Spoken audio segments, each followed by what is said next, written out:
दोस्तों आज के इस वीडियो में हम डिस्कस करने वाले हैं आपके BSc second year fourth semester botany के यूनिट 6 मेडिसिनल एस्पेक्ट से जुड़े हुए दो मोस्ट इम्पॉर्टेंट जनरा इक्लिप्टा और ऑक्जेलिस के बारे में। तो सबसे पहले हम बात करते हैं इक्लिप्टा की। तो यहाँ पर आप इक्लिप्टा के प्लांट को देख सकते हैं।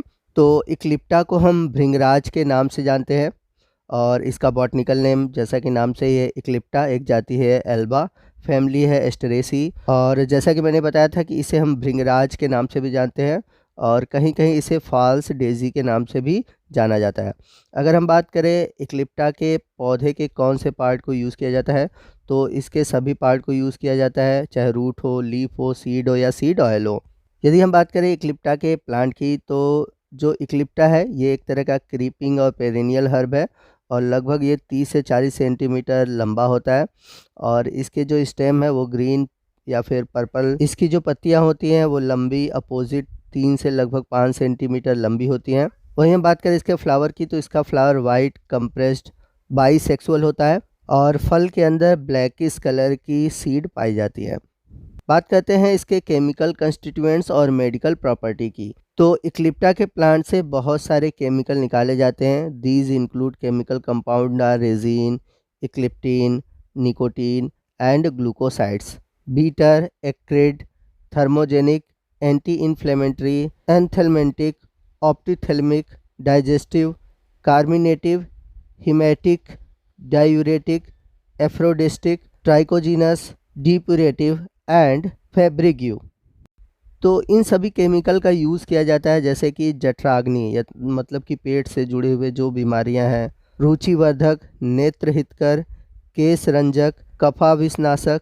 तो कुल मिलाकर देखा जाए तो जो भृंगराज है यह एक तरह से हमारे सर से जुड़ी हुई जो बीमारियां हैं उनको दूर करने के लिए किया जाता है।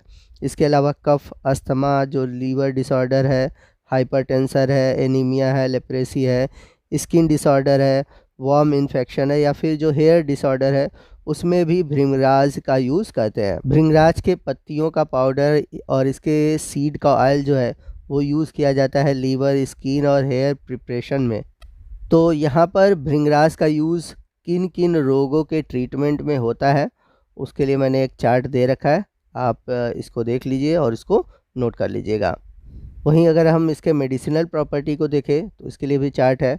ये हिपेटो प्रोटेक्टिव यानी कि लीवर को प्रोटेक्ट करने वाला, hair colour and growth promoting यानी कि हेयर के कलर को प्रमोट करने वाला, मतलब कि आपके बालों को बहुत लंबे समय तक काले बनाए रखेगा। एंटी माइक्रोबियल प्रॉपर्टी यानी कि जो माइक्रो ऑर्गेनिज्म है उससे आपको बचाएगा।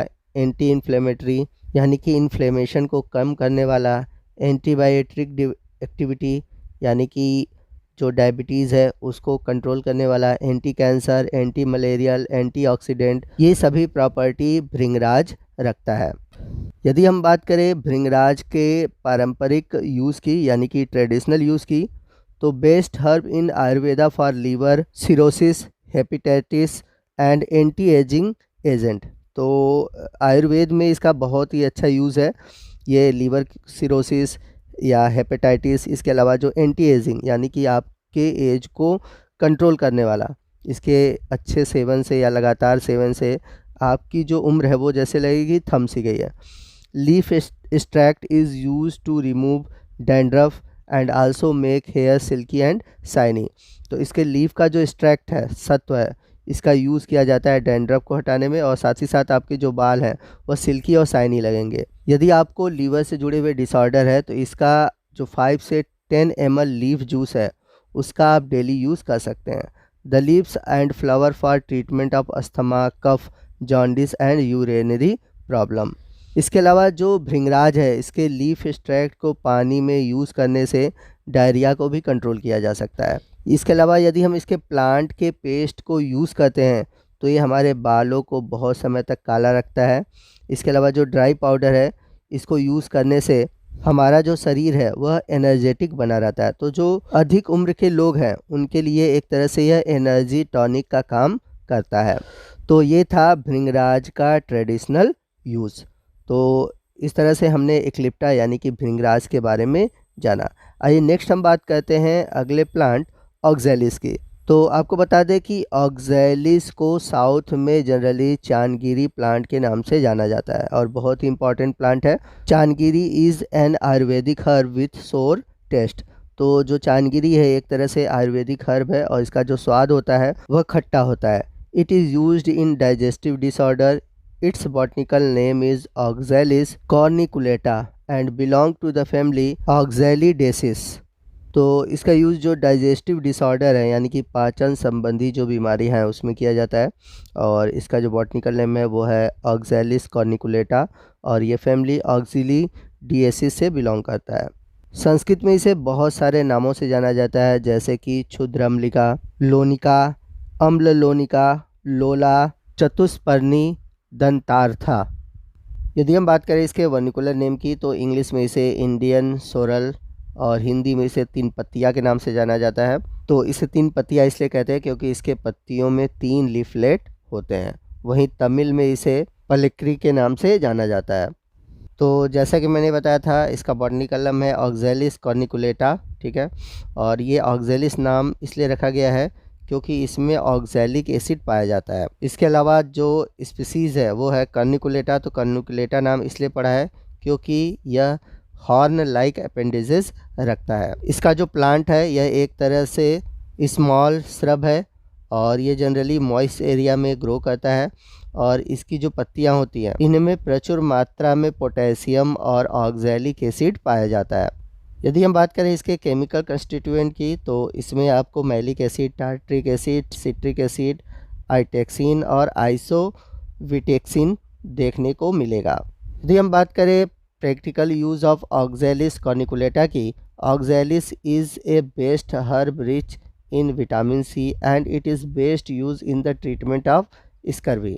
तो ऑक्जेलिस में आपको बहुत अच्छी मात्रा में विटामिन सी देखने को मिलता है और इसका यूज़ किया जाता है स्कर्वी के ट्रीटमेंट में क्योंकि जो स्कर्वी डिजीज़ है यह विटामिन सी की कमी से होता है। तो ऑक्जेलिस में बहुत अधिक विटामिन सी देखने को मिलता है। इसके अलावा इसका यूज़ इन्फ्लुएंज़ा के ट्रीटमेंट में किया जाता है और इसके पत्तियों का जो पेस्ट है ये यूज़ किया जाता है सांप के काटने में एंटीडोट के रूप में, इस धतूरा के जहर के एंटीडोट के रूप में, या फिर मर्क्यूरिक और आर्सेनिक जो कि हार्मफुल हैं, इनके हार्मफुल जो एक्टिविटी है उससे बचने में हम इसका यूज़ करते हैं। इसके अलावा इसके पत्तियों का जो एक्सट्रैक्ट है या फिर जूस है इसका यूज़ किया जाता है जलने पर, इंसेक्ट बाइट कीटों के काटने पर, या फिर जो स्किन डिजीज़ेज़ हैं या स्किन से जुड़े हुए जो प्रॉब्लम है उनको ट्रीट करने में। इसके अलावा इसके पत्तियों का जूस अगर हम प्याज के साथ मिक्स करते हैं तो इसका यूज़ किया जाता है वार्ट के ट्रीटमेंट में यानी कि मस्से को हटाने में। इसके अलावा इसका यूज़ किया जाता है हुक वॉर्म यानी कि जो छोटे बच्चे हैं उनके पेट में जो छोटे छोटे सफ़ेद कीड़े पड़ते हैं उनको ख़त्म करने में और एंटेराइटिस के बचाव में। इसके अलावा इसका जो लीफ जूस है इसका यूज़ किया जाता है पीलिया के ट्रीटमेंट में और ये बहुत ही इफ़ेक्टिव होता है डायबिटीज़ के क्योर में यानी कि जब पॉलीहाइड्रा कंडीशन होता है। पॉलीहाइड्रा कंडीशन का मतलब कि डायबिटीज़ के जो पेशेंट है वो बार बार यूरिनेशन करते हैं जिसकी वजह से उनमें पानी की कमी होती है, तो इस में ये जो है बहुत ही इफ़ेक्टिव होता है। इसके अलावा इसके पत्तियों का इन्फ्यूज़न यानी कि सत यूज़ किया जाता है लो ग्रेड या फिर हाई ग्रेड के जो फीवर हैं उनके उपचार में। इसके अलावा इसके पत्तियों का जो पेस्ट है अगर हम इसको सर के ऊपर यानी कि माथे के ऊपर लगाएं तो ये हेडेक यानी कि सर दर्द में बहुत ही रिलीफ प्रदान करता है। और यदि हम इसका एक्वस एक्सट्रैक्ट बनाएं यानी कि इसका अगर हम जली विलियन बना कर रखते हैं तो ये कार्डियो प्रोटेक्टिव होता है यानी कि हार्ट को प्रोटेक्ट करता है। तो एक तरह से देखा जाए ये बहुत ही बेनिफिशियल है हमारे हेल्थ के लिए। तो इस तरह से मेडिसिनल प्लांट इक्लिप्टा और ऑक्जेलिस से जुड़ा हुआ हमारा आज का ये वीडियो ख़त्म होता है। आपको आज का ये वीडियो कैसा लगा कमेंट करके ज़रूर बताइएगा। वीडियो अच्छा लगा तो वीडियो को लाइक और शेयर करना मत भूलिएगा और कोई भी डाउट है आप हमसे कमेंट करके पूछ सकते हैं। तो मिलते हैं अगले वीडियो में अगले टॉपिक के साथ, तब तक के लिए जय हिंद जय भारत।